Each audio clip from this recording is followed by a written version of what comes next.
The book. I'm going to one more time, because this part, I know we've talked about it and talked about it and talked about it and talked about it, but it's kind of what we were talking about when we first started this conversation about our choice to see. And I am in direct agreement with the Course in Miracles having two complete thought systems. And if you look at things this way, I think it's going to be clearer. Humans have two complete thought systems? What are you talking about? No. Two complete thought systems that the Course refers to as love and fear. Those are the two complete thought systems. Okay? Now, in terms of what I in here talk about many times of awake. When you're awake, you are thinking one with God. Okay? This is our spiritual mind.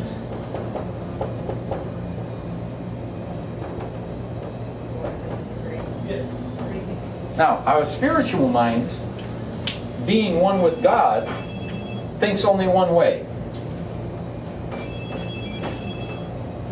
Right? The Bible says God is love.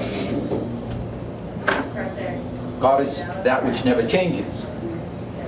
All this stuff is in this Bible. I can't tell you exactly where, but it's here. And it also says, there is no fear in love. What could God be afraid of? I mean, come on. You know, God is God. So this is where the Course in Miracles says, only the love is real.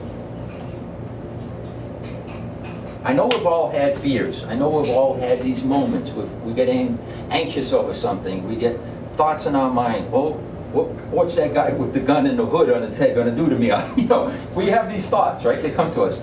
So fear is something we can experience. But according to what the Bible says, according to what God really is, fear can't exist. Because there's no fear in love. And God is everything. Okay, so it's basically the absence of love. There's no such thing as the absence of love. How could you possibly go anywhere? How could you have any experience where God is not? The absence of you feeling love. Feeling love. Now you're talking about something different. See, when you say the absence of love or feeling love, we're talking about two different parameters here. Okay? You may not feel it, but it's there. Okay? So that's why whenever we look at things, it's always good to be clear of what we're seeing. And if we say absence of love, there's no such thing as an absence of love. There is, however, the experience of not being aware of God, being aware of love. This is why the Bible says God is that which never changes. Love never changes. We're pissed off with our children. Let's use children for a moment. We're pissed off. Yes. And in that moment, our blood is boiling or whatever, and we're having a moment. Okay? But the moment we let go of that, we become aware again of the love. We become aware of our spiritual true self. God doesn't enter. God doesn't leave. We turn on and off. God is always there. See, so we're turning on and off. We're turning on and off here. But even I turn God off. I can't throw God out. You know what I mean? I can't create a separation. I can believe in separation. And that's why fear is called an illusion in the Course in Miracles. You can believe in an illusion. You can experience an illusion. You can't make it real. It's like death. You can't make death real. Because God is forever, and you as a spiritual being are forever. You can believe in death. You can believe anything you want to believe. And you can believe it for as long as you want to believe it. I do have one that runs on it. And it will affect your experience. It won't affect reality. Okay, I wasn't going to go down this road, but here we go. We're going to talk about grace for a moment. Right? What is grace? Last month we were here. Being in and out. Being in the now. Yeah. Where does sin fit into the now? Well, if you're in the now, you're probably not experiencing sin. You wouldn't experience it, and it wouldn't be a part of your experience. That's a better way of putting it, right? It wouldn't be a part of your experience. What is grace? Grace is the experiencing of the moment without a prior memory. That's how I would describe grace. Grace would be experiencing the perfected, unconditional love that God is. That's grace. So, in terms of where the confusion comes into play with Christianity, Christians talk about a washing away of the sins. Jesus came, He died for your sins, so your sins are washed away. I'm sorry? Or you can go to confession and say, come back here.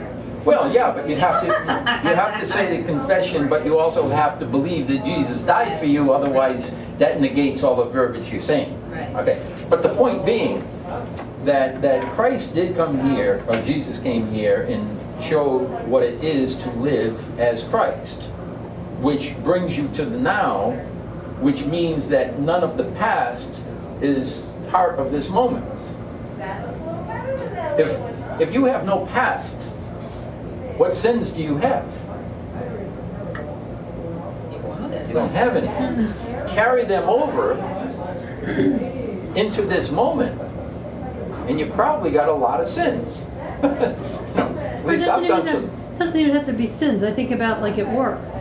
If we want to ask the boss to do something, but we're thinking about the past and his past response, Right. well, we've already brought apprehension into it, and we've already, and fear, and whatever. It isn't necessarily a sin, but we brought a heck of a lot of negative energy and negative feelings. To me, that's sin. My definition of sin is anything that keeps you from having the conscious awareness of unconditional love. I don't like That would be sin. Huh? I don't like that word. Well, I mean, whether we like it or dislike it, it's around, and it's been misused and misunderstood. Yes.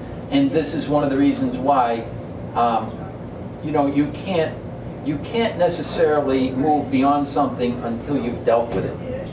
And if I look and I say, I don't like this word, I'm not going to deal with it. If I have some erroneous pictures in my mind and understanding of what that word is, That's what it is. bless you, then I've never dealt with it. It's like I got a cut over here and I slap a Band-Aid over it when it's starting to get green. You don't do that. You got to deal with the problem. Don't just wash it away and think it's done. We do at times have to address things in steps. As much as I keep talking about let it go and forget it and be here now. Forget all that, which is vitally important also. And many people will say, well, I can't do that. I have stuff that keeps coming up for me. And this is where the advice that I would give anyone is state your intention. Then when something comes up, restate your intention. When something comes up, restate your intention. And recognize, and we talked about this just before you got here, there's no one in this world that is an omniscient being to the point where they know the details. I know I'm in this world to share what I've been given. That's all I know. I don't know how to do that. I don't know the best approach to do that. My mind, my intellect would tell me, oh, do this, do this, do this, do this. Inevitably, I'm wrong. Almost every time. God, however, will bring the right situations, the right people, at the right time to bring me to the state which I'm supposed to be at. Now, that's not true of me, that's true of all of us. Our job is to recognize that there is a conscious being or a conscious universe or something out there that has the capacity to see what we don't see And this is where faith has to be applied at some point. You have to have enough trust that something will actually direct if you turn it over. This is where Christians, if they understood that Christ really could help them, and they could have experiences that they think they're going to have with a little more clarity. Problem is that they've adopted erroneous interpretations of what Christ represented, and now they're clinging to those, those are going to stand in the way of their experiencing what they truly want to have, because they're based on judgment, and Christ was teaching non-judgment. And this is one of the reasons why he said, don't judge. If you judge, you're going to be judged with the exact measure you use. Why? Because each and every one of us is putting out energies with our every thought. And if my judgment thought goes out there, it's going to bring an experience. Right? It has to. So anyway, the two complete thought systems. One is love, one is fear. Love, being God, is whole, complete. What's missing in God? Nothing. Now, on the other side of that coin, this one, which is, I'm going to call this one the dream, because the Bible talks about the dream. The Bhagavad Gita talks about the dream. Buddha talked about becoming awake. Everything that we look at in terms of that which is not real is part of a dream. It's a dream. And in a dream, we can make ourselves believe certain things. We can experience things that we can't necessarily experience when we're awake. But what I look at in this world, I look at people as being asleep when they're walking and talking and functioning. They're not truly awake. Which is why Christ, when he's being nailed to the cross, he's saying, forgive them, Father. They don't know what they're doing. Look at them. They're all asleep. He didn't say they were asleep, but basically that's what he was implying. So within this system over here, this thought system based on fear, it's segmented. There's levels. The dimensions of time and space that we talk about many, many times. There's levels. Those levels have degrees. There's degrees of good, there's degrees of bad. Right? Because it's dualistic in nature. And when it's dualistic in nature, we have opposite ends. And the center is neutral. But we have, well, this person's good, this person's better, that person's best. Right? And we do this person's a little bad, this person only tells white lies, this person tells gray lies, this person, oh, this one is just a, And so we have degrees both ways, right? And this side. Now, along with this, on this side, we have evolution. We have evolution, meaning, and we're going to talk about that in a second. I'm going to get back to the story at hand. Okay? And when we get back to the story at hand, we're going to talk about Cain and Abel. And we're going to talk about evolution. And this is temporal, where this one, on this side, reality, the awakened state, is where we have the now, where the past, the present, and the future are available to us. Right here, right now. Because they're available to God. And as spiritual beings, it's open to us. This is how every once in a while someone may tune in and get a picture of the future. Because it's all interconnected. It's all happening now. All linear time is now. And it's all part of this infinite now moment. Anyway, I just wanted to cover that. And before I get into the story, practical matters in Corinthians.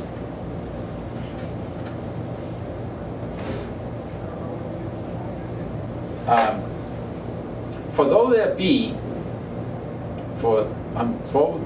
be that are called gods, this is King James Version, whether in heaven or in earth,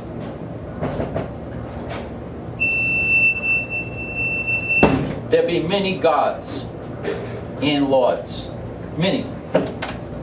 Now, there's one God, and that's what it goes on to say. But for us, there is but one God, the Father. Now, on this side over here, where God is, of course there's only one. There are no levels on this side. There are no degrees. There is no evolving. This is already done. This is the done deal side. On this side, we have evolution. We have degrees. We have levels, dimensions. We have gods. We have lords. We have all those things on this side.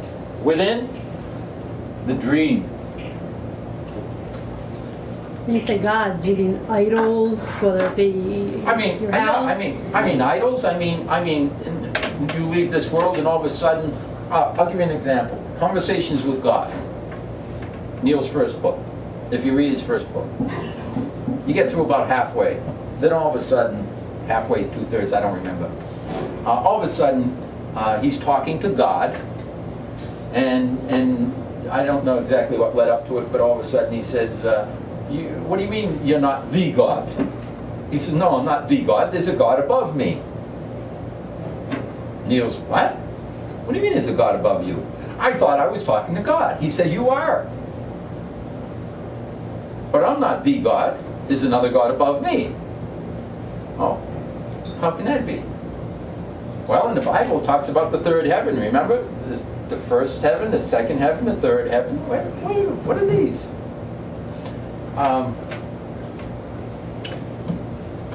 This book, the Bhagavad Gita, talks about spiritual realms. Realms, dimensions. There are dimensions. There are degrees in this world and there are degrees after this world. But that's within the dream. You can wake up and find out that's not real. But when you're in it, anybody's ever been afraid? When you're afraid and you're feeling it and the heart's racing and the sweat's breaking up, real. you feel it. You can feel it. Even though it's not real, you feel it. It's a real experience. That's all I can say. It is. Anyway, that being said, I just want to lay the foundation before we get back to our story. Because we've been a while at this, huh? Anyway, we just talked in here about the difference between positive and negative, and we talked about the center point being the neutral. Mm-hmm. This is totally non-judgmental, right here, right in the center. As a matter of fact, here. Wow, I can see the purity now.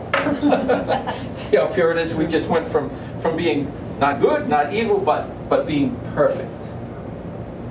That's why Christ said, God is perfect. Your Father is perfect. He says, go be perfect. But I can't be perfect. All you have to do is wake up to the true reality of who and what you are. And you do that. You do that by looking at everything around you and seeing everyone around you as perfect creations of God, totally innocent of every thought that you could possibly come up with about them. Now, when you can see everyone like that, don't exempt yourself. Remember, you're part of that. Now you can experience the perfection that you are. Anyway, let's get back to our story. And, So we're right at the story of Cain and Abel. The story of Cain and Abel is a good example of the complexities of such a system. This side. Here we find a love-hate relationship that comprises the full spectrum of emotions. This is very interesting stuff that's in this Bible. I mean, it really is. The story also shows which energy is the most prominent in the human condition. After the shift, remember the shift, eating of the tree of knowledge of good and evil took place. Man no longer consciously aware of perfect harmony, which is unconditional love. In fact, he was experiencing the exact opposite.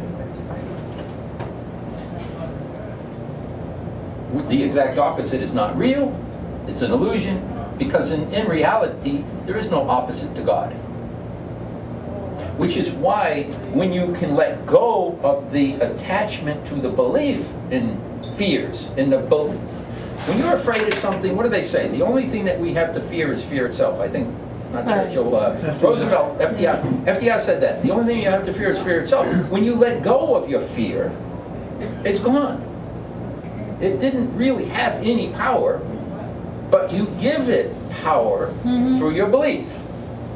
The stronger you believe, the more powerful it becomes. It's like the Freddy Krueger movie. You know, the monster keeps growing, growing, growing until you, wait a minute, you're not real. Shh, gone. Oh, you're real. Shh. You know, the power of the belief brings it to our awareness of experience. We have an experience. Only in the belief. Fear, false evidence appearing real. Once fear has become the predominant energy, man came to believe that he had to earn God's love through sacrifice. Now that's interesting. Here we're part of God. We're made in the image and likeness. God is that which exists. We live and breathe and have our being in the body of God, so we are one with God. But now all of a sudden we think we have to somehow earn God's love. That's the belief that we have once we have the fear-based thinking. This thought system. This thought system is very, very hard on us and in our experience. It would seem that the belief had been established, it would seem that a belief had been established that was once freely given in oneness, now had to be earned in separation. Again, there's no separation, but we believe in separation. Such are the rules that accompany the fear-based thought system of man. Okay? So you see what happened to us? Here we are, we're one with God. All of a sudden, boom. We go into our judgmental mind, split things into good and evil. Automatically now we're afraid, we're fearful, and now we have to earn our way back. And we're going to have experiences that are going to help us do this. That's part of the system. That's the evolution that now we're going to have within our journey here. Now Adam knew Eve, his wife, and she conceived and bore Cain, saying, I have gotten a man with the help of the Lord. Notice that after having undergone the death experience that was promised by God, Eve conceived and Cain was born. Now that's a very interesting one. They died, they had a child. So we see the death was not referring to the physical body. Later in this Bible you hear of the second death. That was the first death. The first death, They actually going go into from the here. second death of Adam and Eve? I'm sorry? They go into the second death of Adam and Eve? No. Second death of mankind. Oh. Who's Adam and Eve? We are. Yeah, I know. That's why I was surprised when you... No. It talks about the second death. And Christ says this, he who overcomes shall not be hurt by the second death. Why? Because you become awake. Once you become awake, you're no longer part of the dream. And if you're not dreaming and you see nothing but God and nothing but unconditional love, what's the problem with leaving this body? What's the problem with having any kind of transitional experience? You can't be touched. This is what the crucifixion was about. Look, take the body. Then Jesus comes back. You can't touch me, see? You can't kill me. You can't kill the spirit. You're an infinite being. This is what Christ really came here to teach. That's how he was going to save people, by changing their view back to the whole picture, back to the reality of unconditional love in their oneness Okay, with so God. we need another one. Another one what? Jesus. Yeah. Why don't you be it? You don't need another Jesus. Actually, all Someone you that need... can tell you Bible stuff in English. To me, That's what It's here. It's I here. can't read the Bible and make any sense out of that. Well, you could read this. Right. Did you read this? Yes. Does it make sense? Yeah. Okay. Well, it's the same stuff. Anyway. Where were we? Don't you think it'd be nice though to knock some Christians down a peg or two? Oh. That was remember- judgmental, I know. Right. But I'm just thinking about the people, you know. Yeah, no, Unless see, they wanna save me. see, here's the thing. Yeah, but see, they rail against that too, though. They don't know what they're, Yeah, don't know what they're doing. Still, Forgive them, they don't know what they're doing. That's You wanna knock them down a few pegs? Not really, I mean, No, I but, just one would not well, bug let me say this, you wanna help them? Be nice, Okay, wake up. yeah. You did your job. When you awaken and you walk in this world and you detach from the judgmental mind, you're giving them the biggest gift you could give anyone. Christ said, "No man takes my life freely. No man takes my life free from me. I lay it down freely. I can pick it up again at any moment." What was he talking about? His ego. His ego life, his attachment to all of the human relationships, his attachment to this world in the perception within the dream. you can see this is made for. So when he says, "I lay it down freely," he's saying, look, I'm in the world, I'm not of the world. So our job is to emulate that. Be in the world, not of the world. When you do, sure, well, you practice. I'm not saying that you do this, one day you wake up and boom, you're an enlightened being, and you're going to walk and talk and never have any kind of encounters. First of all, remember, this is one way home. Evolving. That's one way. Most people have been evolving since the time began. We have been. So one thing I have a hard time comprehending, when you say that, how many souls are out there? Is it infinite? Well, you know what? I look at it this way. I like to always remember what Einstein said. Einstein said, I want to know how God thinks, the rest of the details. I don't really have a count on how many souls were created up until this moment. And it depends on what moment you're talking about. Because now, if you're going to move beyond time and space, let's say we're going to go into the infinite now. Okay? Well, the past, the present, and the future exist. What you're asking me is, how many are here? How many are here? How many are here? How many are here? It's going to vary relative to what position you happen to plug into. Right? We happen to be on, and I wasn't going to get into this tonight, but we happen to be on a timeline within an infinite matrix. What the hell does that mean? We're on a timeline that's part of an infinite matrix. So as long as we stay at the vibration we're at, we're going to stay on this timeline, and we're going to stay on this dimension. And this dimension can go infinitely. Anything can go infinitely. So when people talk about infinite hell, guess what? You could experience hell infinitely if you wanted to. It's a choice. No one condemns you and forces you to stay there. But you can put yourself there. And you can stay there as long as you buy into it. Anyone ever watched that movie Dreams May Come? What Dreams May Come with Robin Williams? Did you see that? I don't know. Very interesting movie. But when his wife was down in hell, Nope, didn't see it. and she's believing she has to stay there because of what she did, her guilt won't let her get out. Yeah. And remember, he's saying, "Look, we got to get out of here before I forget, because if once he buys into the concept and his mind is gone, he's stuck there too." Okay? Everything is based on belief. You want to escape? Again, state your intention and trust and stay focused and watch things unfold. I'll guarantee you, if you state your intention, you're going to watch interesting things happen in your life. It's a given. It has to Yeah, happen. I'd like to have a class on intentions.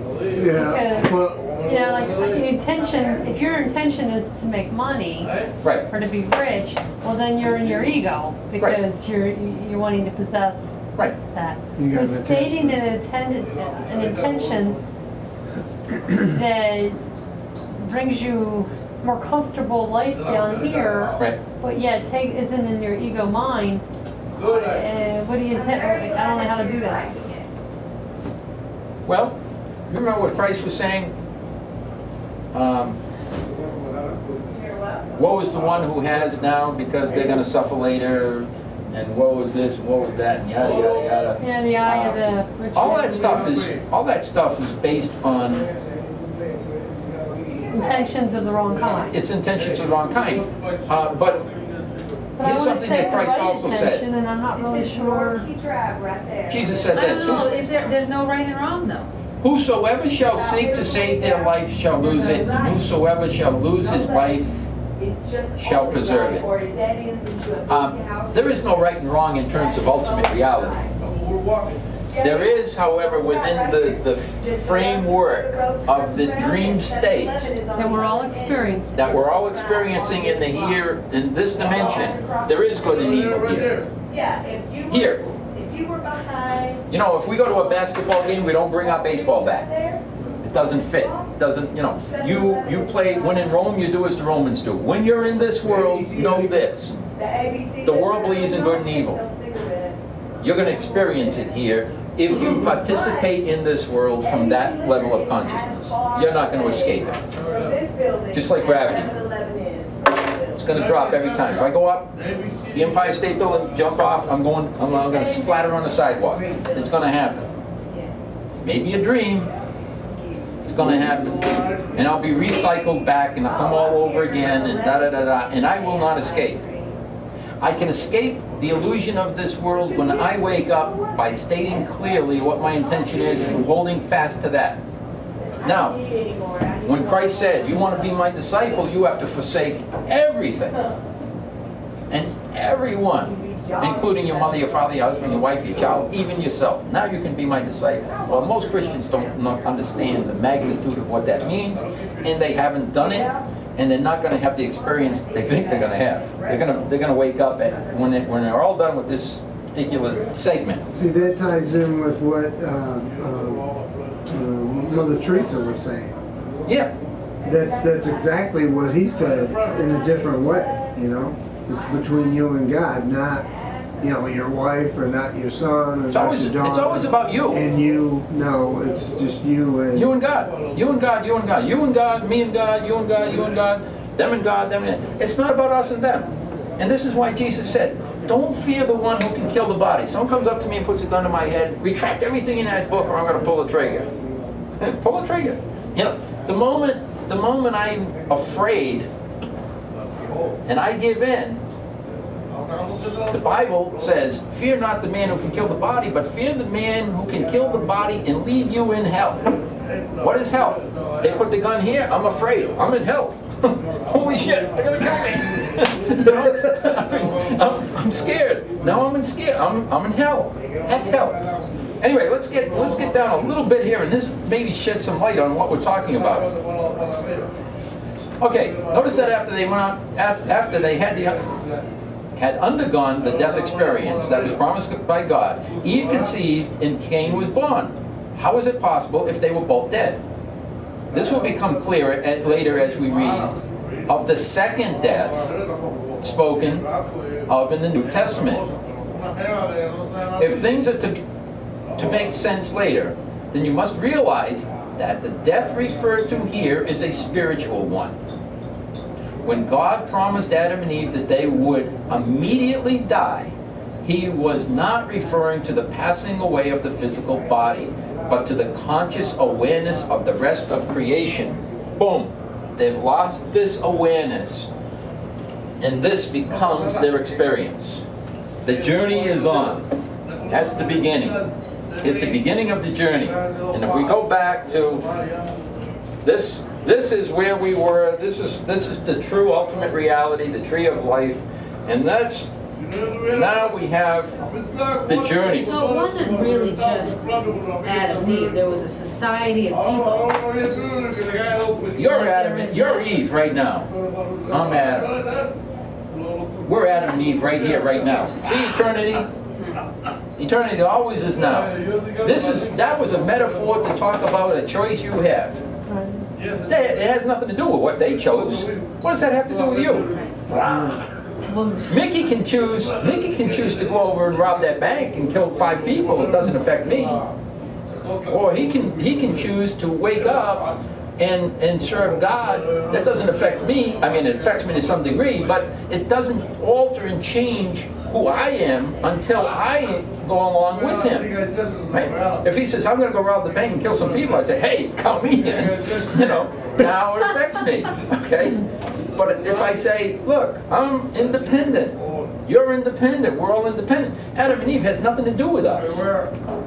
That is it. I remember, and many people think, oh, if only they didn't eat the apple, it would be in paradise. Wait a minute, don't blame them. Blame yourself. You're choosing. Right. You're not making in it. there because of your choice. You're not in there because of them, you're in there because of you. No one's making you do anything. No one's putting a gun to your head saying you must do anything. You're choosing it right here, right now.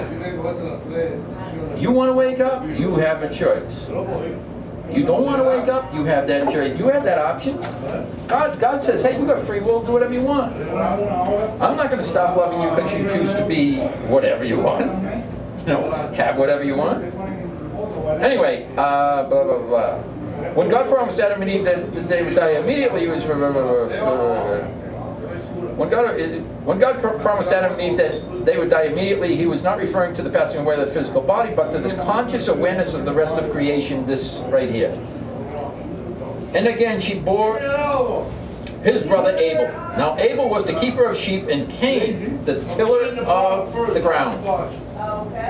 In the course of time, Cain brought to the Lord an offering of the ground, of the fruit of the ground, and Abel brought his firstlings of his flock in their fat portions. Okay, so here we have Cain says, look, it's almost like the Catholics who go to Mass, and I've done this myself in the past. I know they're going to pass the basket around. I got to get a buck ready. I can't give him 5 or 10. I got to get a buck out, and I put it here. The basket's coming, and it kind of I put it in. No one sees what I'm putting in there. Here's my buck. Okay? Well, that's kind of what Cain's doing here. Cain's saying, look, I got a little, you can have some. Can't have my best, you can have some. And Abel's bringing his best. Okay? The fat portions, that's what it's talking about. And the Lord had regard for Abel in his offering, but Cain, in his offering, he had no regard. Now, remember, here's where they are. They're looking at things and they're experiencing relative to the game of evolution and the game of dualistic experience, right? That's the game here. The rules here are different than over here. So these are the rules now. The rules are, jealousy is coming into play. Judgmental mind definitely is coming in here. And they even gave God a judgmental mind. Right, so Right? I'm thinking... Okay, now they gave God a judgmental mind. Now remember, there are gods. How did they know that God liked God better than him? Because remember, this is all part of the evolution. We're not talking, this is God's with a small g, not the big guy, not this one, this one. Well, I'm glad we got back to that because I didn't understand it at the beginning when you were saying that. Okay, we're talking about gods. We're talking about within the framework of the evolution of consciousness. You can't have an evolution of consciousness on this side with an unconditionally loving God that is one with everything, and everything is all beautiful and all right there, and there is no good and evil here.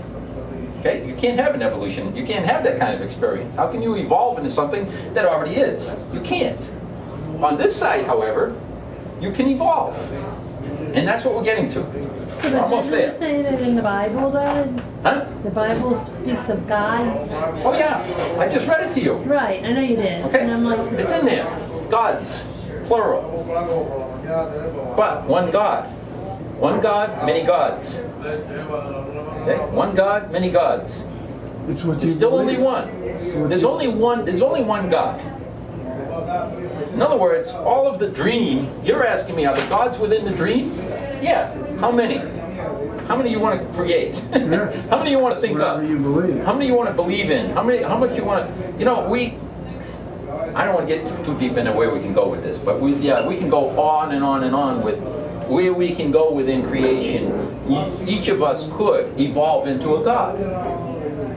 Small God. I don't want You don't want to. Anyway, too much responsibility. Anyway, let me say that it's part of this picture on this side.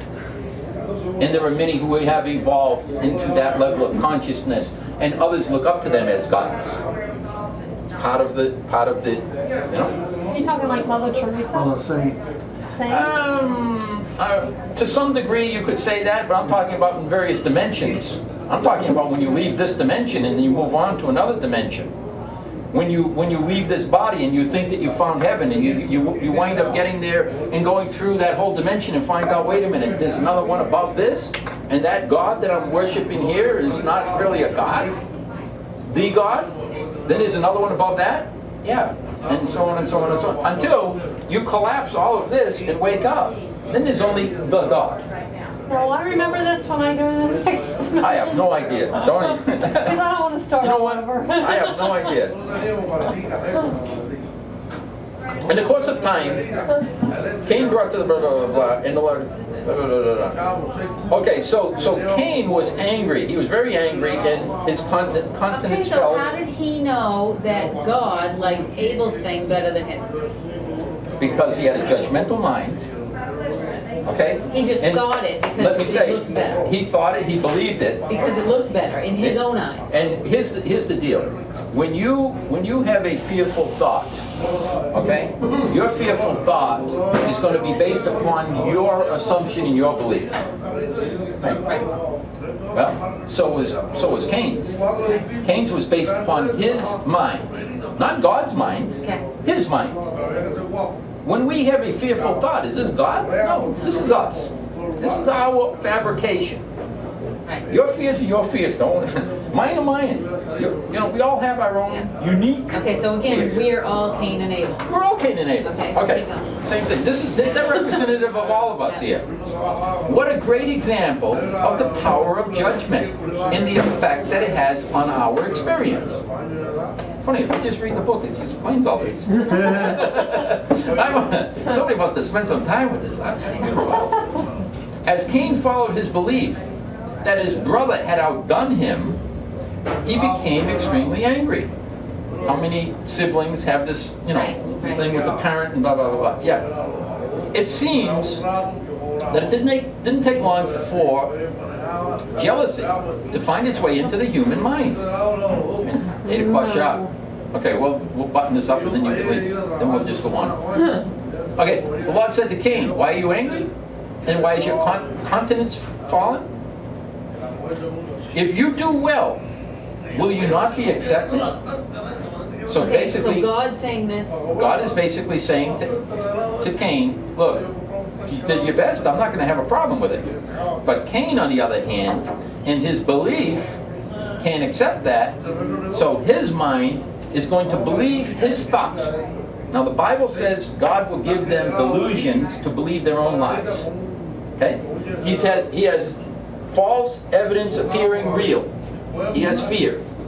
That fear is going to be validated within his own mind, and it's going to bring him an experience. Right? Yep. Okay. Ooh, right. God's saying you don't have to worry about it, but he's worried anyway. And if you do not do well, sin is crouching at your door. His desire is for you, but you must master it. Okay, now let's stop there for a second. Let's stop there for a second. What's God saying to him? Decode that part. See, that's why Okay, I don't make all right, let's decode this. All right. If you do well, will you not be accepted? And if you do not do well, sin. Now, what does that mean you didn't do well? In his mind, he fell short. In other words, let's take it back into modern terms. I'm sitting in church. Right. Basket's going to be coming. I'm looking in my pocket. I'm pulling out my buck, getting it ready. Okay? Now the basket comes. I'm throwing a buck in there. Okay. I'm gonna feel guilty. It doesn't matter, people saw me, didn't see me, whatever. I put it in, I feel guilty. The guilty, the judgmental mind, that's the sin. There's the sin. Sin's crouching at my door, just waiting for me. And I bought right in there with hook, line, and sinker. Okay? Now what's going to be my experience? I'm going to feel bad. I'm going to have to deal with that now. Right? And it says this. Its desire is for you, but you must master it. Okay? Its desire is what?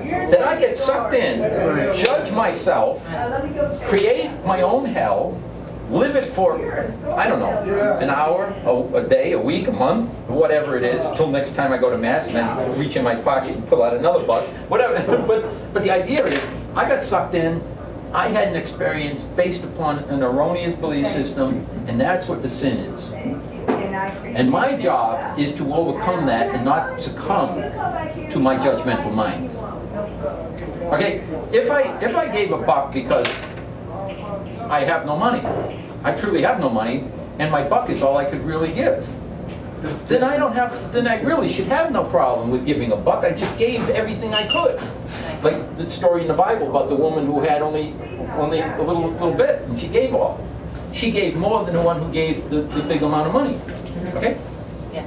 Because she just gave from her heart. Right. It should be out of giving from the heart, not from the mind.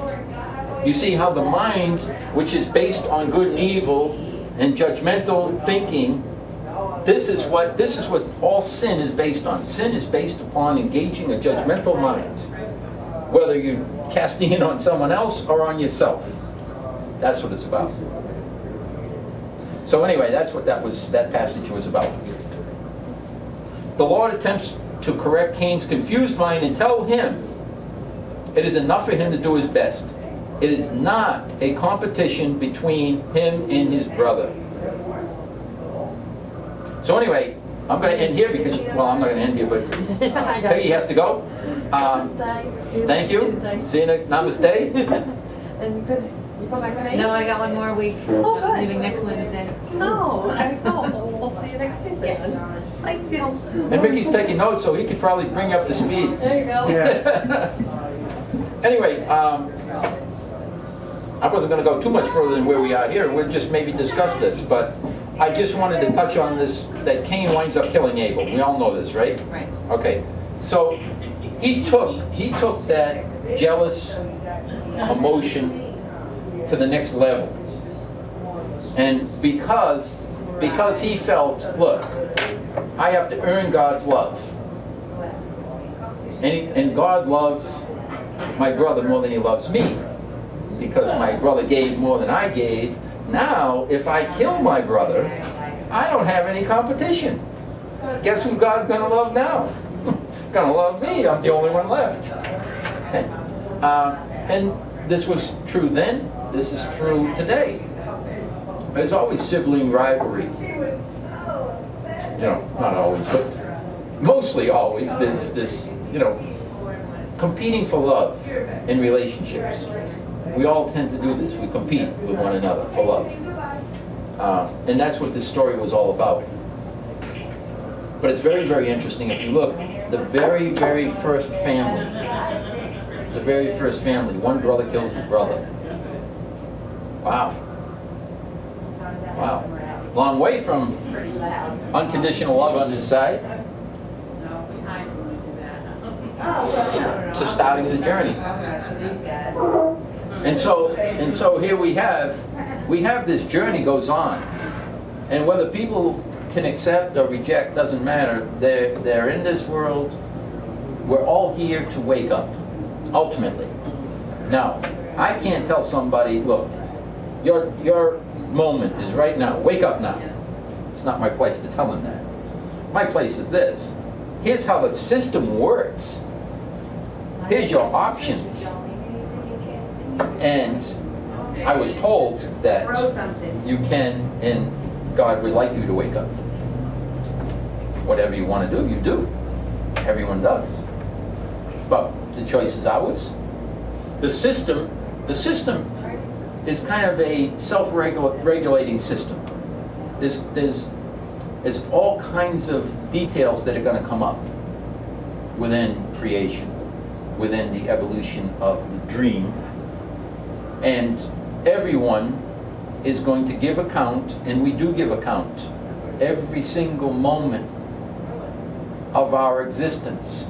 We give account of our thoughts, and those thoughts help bring about, I don't say they create, because they help, they participate in bringing about the next moment of experience. Because none of us is an island, we're all interconnected, and we're all adding to and taking away in terms of energies. If you wish to embrace fear, and you want to talk about it, you might get me to accept some of your fears. And then if we get somebody else, Only if you're open to it. if you're open to that fear-based thought, then you can create a group. You can create a group consciousness of Catholics. You're right. Or Baptist. All Baptists. Let me tell you something. Baptists You're talking my are language. pretty scared. Also, yeah. Many of Oh, them. God. Yeah. We were taught hellfire and brimstone. Period. I think Baptists were taught to fear hell more than Catholics. I think Catholics have a monopoly, not a monopoly, but they really have They're the only ones going to heaven. Yeah, they're not worried about hell. unworthiness issues. They really have down pretty good. You know, Unworthy, yeah. unworthy. Yeah. You know, the sinners. The fact that they're all sinners. Well, my mother had, her first baby was born prematurely and died. The only way he could actually be buried in the cemetery and not along the fence was because a nurse baptized him. Hmm. What? Yeah. Yeah. And that's the creepy crap they want you to teach your children. Well, the idea is it's here. It's part of what we experience in this world. Now, one of the most important things that I think anyone can adopt for themselves is to recognize what Mickey was talking about a little while ago. In the end, meaning when you have that experience of the second death, which we're all going to have, everybody's going to go have that experience. I wouldn't want to stay here forever anyway. You know, it's not the place I want to spend eternity. But the idea is, Well, Florida would be nice. well, Florida, but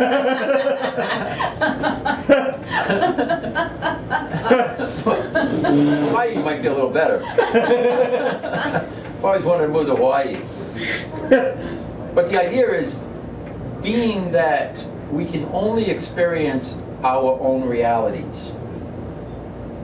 No one can truly experience somebody else's. When you feel your pain and suffering, someone will come along, oh, I feel so sorry for you, and you know, I know what you're going through. Well, to some degree they may relate to an experience they had. But That's no just a one conditioned response anyway. can truly experience the exact experience of someone else. Mickey, you're No a one teacher can. now. I'm sorry? I was telling Mickey he was a teacher now. Yeah, absolutely. Yeah. Yeah, he's a teacher. Well, what do you think you're learning this for? You know, I'm not always going to be. You're not just here, man. You gotta condition the world. You got to go out and. No, I'm in the same boat with you. no, you know the movie Pass It On? Pay it forward. Pay it forward, Yeah. pay it Oh, forward. yeah. Well, actually, when we're done, when you're done Yeah, with understanding. Yeah. No, when Are you're done you with ever understanding. done? When you're done with understanding, you know, And what page are you on? well, we're 29? 30. on 30. We're rocking. I mean, really smoking. Cooking with gas. we're smoking. But we're getting. I think we're getting an understanding I think as we it's go, wonderful. right? Yes. I mean, I would have hoped that people got the understanding that we're getting here. I thought that they were going to get it by reading it. Holy cow. No? All that does You is didn't get really that? confuse people and Really? piss some of us off. How about you, It's Mickey? just really hard. Haven't read it, bro. Oh, come on. Are you See, serious? this is the problem. Didn't I even knew read we it. were going over it. Freaking just come here. Hey, come on now. My copy, I- my original copy. Because if you have a question, You can't get You the can't answer. ask the ask book. it. When Right. you're, when you're reading it and you get stuck on that question, Yeah. Nothing else is coming I in used to until like that question gets serious in. Well, that's the idea. Then when you're stuck in a question, just sit quiet for a little bit. Well, yeah, that's, Put Open it your out mind. there. Open your mind and ask for clarity. And then it comes. Oh, and it's so weird when it comes. see, when we were on that subject, but I knew you wanted to get more into the book, so I didn't raise the question. But when you should say about either restate your intentions or ask for clarity or what have you, how do you know where It's it's not your coming? ego. You Right, will exactly. know because Not- it's all different. Your knowing is different than you learning it. Well, let me say. Yeah, but if something comes to No, I understand what you're saying, Mickey, and I'll tell you what, you're right. There are people that get confused over where it's coming from. Right. Whether it's coming from their own mind or whether it's actually coming. But you know what I say? Here's what you do. You state your intention, right? right, Then State you it. let it go. You send it out. Okay?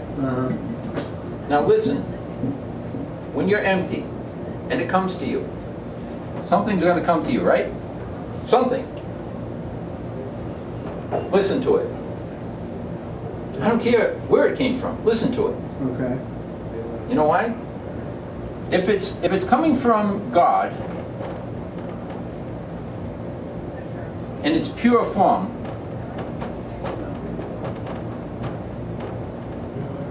you're not going to have any problem, right? Okay.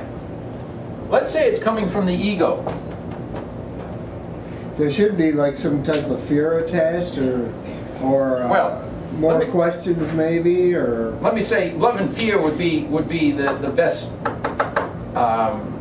test that you could possibly use. That's true. If it's based, if there's no fear associated with it, trust it. If there's some fear, most likely it's your ego. But let's say it is your ego when you listen. Okay? Let's say you did. What's going to happen? huh? What's going to happen?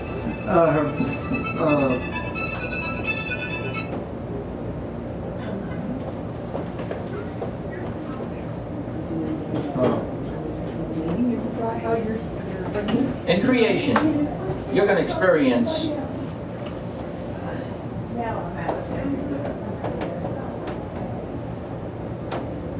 here's what you're going to experience. You're going to experience, from the awakened state, you're going to experience God, you're going to experience love. Okay? From the ego sleeping state, you're going to experience lessons. Okay? What is a lesson? A lesson is a gift. It's an opportunity to reevaluate who and what you are and change your mind. Okay? That's what life is. That's what creation is. Every moment, God loves unconditionally, and God is with everyone every single moment of all of eternity. If you forget love, if you embrace an ego thought, you'll have a lesson. Guess what? At some point, you're going to look and say, damn, I don't want this. Right. You choose again. Next time, you choose love. So what? What's the problem? What was the problem with going here and having a lesson? Obviously, you were not ready to wake up completely. Well, because now you gotta read the book again. You got to read the book again. Read. You haven't even Well, read the book, and you're asking me questions. The one thing that really, when I think about stuff like this, was that I don't even know if Peg and I were married yet, but we were both in the military, and I was a military police officer. So I remember we were off base, and we were going to a grocery store, and this woman and man were fighting. Right. And of course, my first instinct was throw the car in park, get out, and break it up. And Peg just was like, "You're not getting out of the car." She was scared to death something was going to happen to me, I guess, So she didn't want me to get out of the car. And, it was very hard for me not to do anything. Although that's what I ended up doing, just so that, she quit freaking out. But I mean, You know, Yeah, maybe she knew better than me as to what I may have done, you know? right, But, okay. but when it's something that instantaneous, when you say give it to God, and, you know, when it's something that happens that quickly, how, you know, how, Practice. All I can tell you is, you'll practice something until it becomes who and what you are every moment. You've had a lot of practice with a judgmental ego mind. We all have. We're all pretty good at judging. At least I think most people are pretty good at it. It's innate.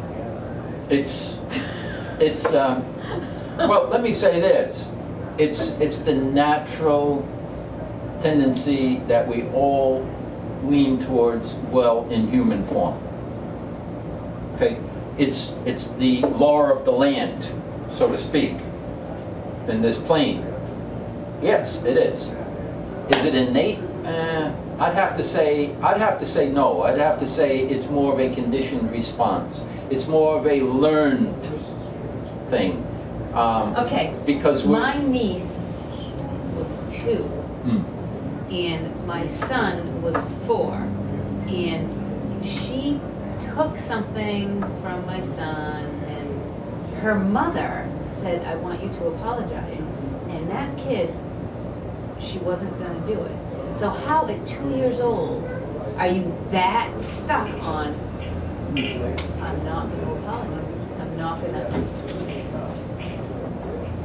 yeah. from her past? from her past, we're all, I mean, we didn't begin, when you look at life in this world, and this is something Christians have a big problem with also. When you're born, when a baby is born, a baby is not a newborn soul. It's a newborn human form, but an infinite spiritual being.